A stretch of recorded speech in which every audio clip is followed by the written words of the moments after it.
I've been selling my Pokemon investments. I've earned tens of thousands of dollars in sales, and in this video, I'm going to go through all the receipts to prove it. I'm going to share with you 1, why I sold, 2, what I sold and how much I made, and yes, I'm going to give you all the data and calculations, and 3, I'll share the most important lessons I've learned along the way. If you want to get the most out of your Pokemon card investments, you're not going to want to miss part 3. Let's get into it. Eventually, every investor needs to sell to capture their gains. The problem is, selling is hard. It's time-consuming, it can be stressful, and if you're anything like me, it means a lot of early mornings and late evenings, taking pictures, packing boxes, and organizing my life around trips to the post office. But despite all of that, I'm so happy I've been selling. And so for part 1 of this video, let me explain why I decided to sell off parts of my collection. And it all comes back to the collectibles cycle.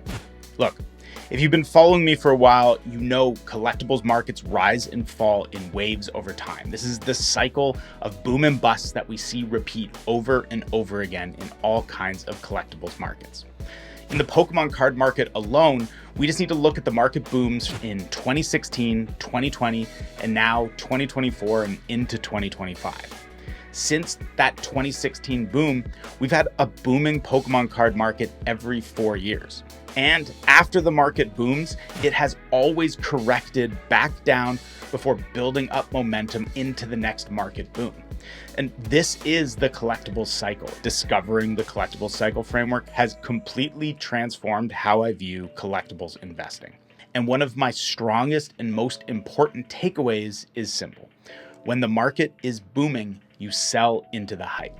Just over 3 months ago, I watched my sealed collectibles investment portfolio surge in value to more than $100,000 USD. So at this moment, I decided it was finally time to practice what I preach, capture my gains, and sell into the hype, just like the collectibles cycle says. And look, if you're new to this and you want to get up to speed on the collectibles cycle, don't worry, sign up for my newsletter. The link is in the description below. The moment you sign up, I'll send you my ultimate guide to collectibles cycle investing. It's the most comprehensive resource I've ever made. And of course, it's totally free to sign up. And if you hate the newsletter after that, you can unsubscribe at any time and you'll still get to keep the ultimate guide to collectibles cycle investing. And look, I didn't sell my entire collection. You can see I've still got a bunch of Pokemon cards.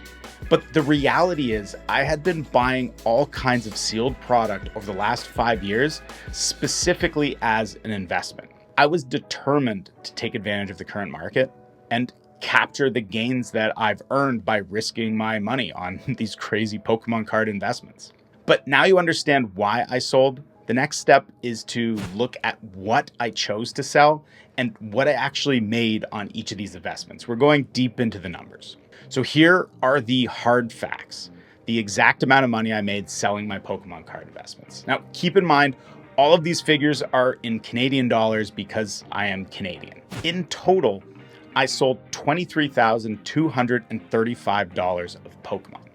And the products I sold for that price cost me $5,794, purchased at various times over the last 5 years. Now, all these sales happened on eBay, and so eBay fees took up another $3,951 of my sales, which works out to 17% of the revenue.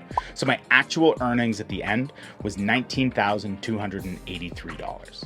So yeah, eBay's listed rate of 13.5% is a little misleading. And I'm not entirely sure how it got up to 17%, but just know that their fees really add up. Even when I remove eBay's fees, my actual take-home earnings were 333% on the money I invested in Pokemon cards. I made sure to collect the data about all my transactions over the last couple months into a Google Sheet that you can access from a link in the description. This has every single product that I sold, what I got for it, what I paid for it, and the returns that I earned on each of them over the time that I held them. So feel free to dive in and take a closer look at anything. So let's get into 2 of my best sales from this time. First, I want to look at 151 Pokemon Center exclusive Elite Trainer boxes. And second, I want to look at Evolving Skies booster boxes. So starting with the 151 PC ETBs, I'll admit I got lucky with this product. I was able to get an initial pre-order for 4 PC ETBs, and when the set was released and the product was restocked, I managed to score a second order of 4 more PC ETBs. When I got the second set of 4 for 151, I always knew it was going to be an investment. And so my first PC ETB sale for 151 came in on April 5th for a total purchase price of 639 Canadian dollars. After eBay fees, I took home $535.17.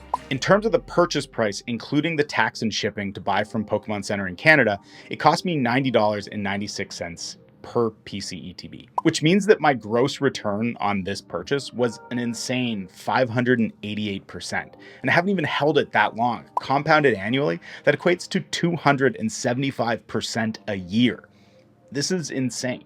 But what's crazy is how much more expensive these boxes have become since. Because as I kept selling the PC ETBs over time, I sold my 4th and final copy for $1,099 just 4 months later. After fees, that was a take home of $918 on that original $90 purchase for a gross return of over 1,000% or 293% compounded annually. That's just absolutely crazy. And I still have one more sealed case of those 151 PC ETBs that I plan to sit on for another cycle. I want to see what their value looks like in another 4 to 5 years. And I'm never going to sell them all. I'm going to have to keep one for my personal collection forever.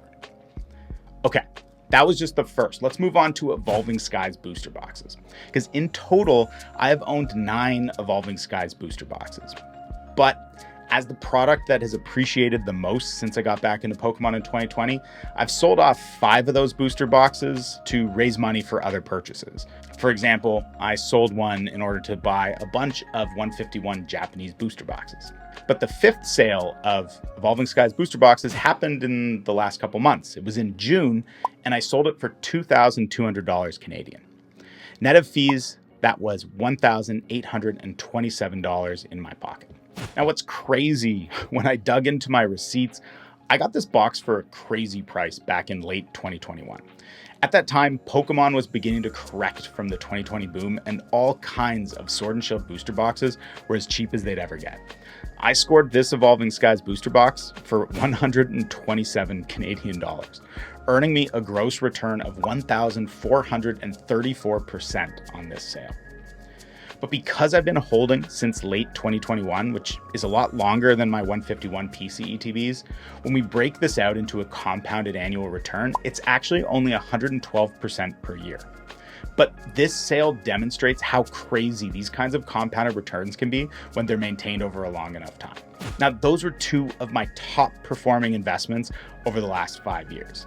I'm honestly blown away by how well these Pokemon investments have performed. But these 2 examples are 2 of my best returns from across the entire portfolio. And I've already mentioned that in total, I've averaged 333% across all the sales I made. That's still an amazing return, but it does highlight how focusing on these standout performers can make it seem like the overall portfolio does way better. Because I made 10x or more on some of my PC ETBs and that one Evolving Skies booster box, but on average, it's a 3x return. I think that's something important to keep in mind from going through the data. And so let's move on to part 3 and talk about the most important lessons I've learned along the way. Lesson number 1, flipping is honestly a waste of time. The very first products I started selling into this booming market were actually newly released products that I bought around November of 2024, right as the market was beginning to show signs of a boom. I thought of this as a momentum investing play. I understood the collectibles cycle after years of collecting and investing and felt confident that I was seeing signs of another boom phase about to begin. And I knew from the past that Pokemon was not going to print enough to meet demand if that comes true. So new products like Surging Sparks and Prismatic Evolutions would likely surge in value. And a great example of this are the Prismatic Evolutions booster bundles. I was able to pre-order them for MSRP from the Pokémon Center in November of 2024. With shipping and taxes, each box cost me $42.55 Canadian. And then in March of 2025, just a couple months later, I sold them on eBay for $99 Canadian each, taking home $88 after eBay's fees. That's a quick 2x on my money. But this is why flipping is so ridiculous, because this trade isn't repeatable. It was only possible because I was able to score a pre-order on the Pokémon Center, and even then, it was maxed out at 6 boxes. In the end, I sold 5 of these boxes and I made $200 in profit. Cool. But when I think about all the scalpers chasing restocks at retailers, waiting in long lines and fighting each other, ruining the hobby in the process, all so that they can just make a couple $100 from all that work, look, it's simply not worth it. And if I'm being honest, I think it's embarrassing. I dipped my toe into this type of trade with these Prismatic Evolutions boxes and some Surging Sparks ETBs, and I was completely unimpressed. I won't be doing it again. Because the problem is that chasing these flips, you're not actually establishing any kind of repeatable business model. You're just chasing these random opportunities where you can get them. The market will change, these opportunities will disappear. And in the end, you're so much better off focusing on developing a good craft and a good set of skills that will help you earn money in perpetuity and put your excess income into Pokemon if that's what you want to do, versus chasing these kinds of ridiculous flips. Just don't do it. Okay, lesson 2, being a good seller takes work. I'm not a retail business. I sell these Pokemon cards almost out of necessity because I chose to invest in them. But just because I don't want this to be a full-time job doesn't mean I don't take selling and my reputation as a seller seriously. So for all of these, I take a complete set of pictures for every box I sell so the buyer knows exactly what they're receiving. That means taking a set of images of every product, making sure I've documented and organized those products and images so I know which product corresponds with which set of images, and when I list it on eBay, I know exactly which box of a set of boxes I'm actually selling. And then every time someone buys a product from me and pays, I make sure to personally message them, tell them what to expect. Usually that means I'll pack up their box carefully as soon as I get home from work, and we'll drop it off at the shipper first thing the next day. I also make sure I have all the right packing materials, and I take packing the products carefully and safely really seriously. In fact, it probably takes me way too long to pack up each order. I'm sure anyone who operates an online retail business would be appalled at how inefficient I am. But I do it because I want to make sure the product arrives to the customer safely. And the only way I know to do that is to make sure I do it right. And then lastly, if any issues come up, I put my time and energy into resolving it and making sure the purchaser knows that I'm going to look after them, which means biting the bullet, accepting refunds, and paying and losing money to have the product returned to me if it comes up. And the truth is, all of this is easier said than done. Like, I've really had to put my ego aside and remember that when I'm selling, I need to put the customer first. And truly, when things go badly, it is a complete pain in the ass to stick to these principles and make sure you're taking care of the customer. But as a result of these principles, I have 100% positive reviews, with many of my reviewers raving about the experience, packaging, and shipping speed. And to me, that means everything. But the last lesson, you might see it coming. It's that the cycle is everything. More than ever, this collectibles boom for the English market has just reinforced how important it is to follow the collectibles cycle and to sell into the hype when you can. Because sure, some of the products I sold are already worth much more than what I got for them just a few months earlier. It's crazy how fast this market moves. But I feel great about capturing some of the gains in the investments that I've made and the funds that I've raised that now put me in a position to buy new products as the market cools off and I start seeing opportunities again. Not to mention, I've talked entirely about English Pokemon products because the English market has been in a boom and that's what I've been selling. I actually have a significant position in a number of modern Japanese sets, and I'm waiting for the Japanese market to get hot as well.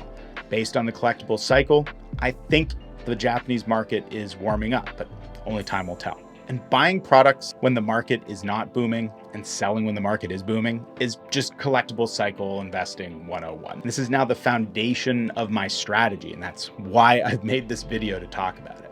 But I'm also not saying that everyone should be selling right now.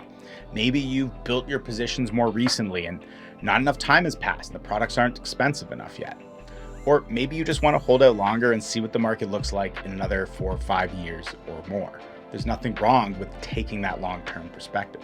But if you continue to hold, you just know that what you're waiting for is that next market boom when prices go up many times in value very, very quickly. And the next time you see that market boom happen, you'll know that'll be your trigger to start taking selling seriously.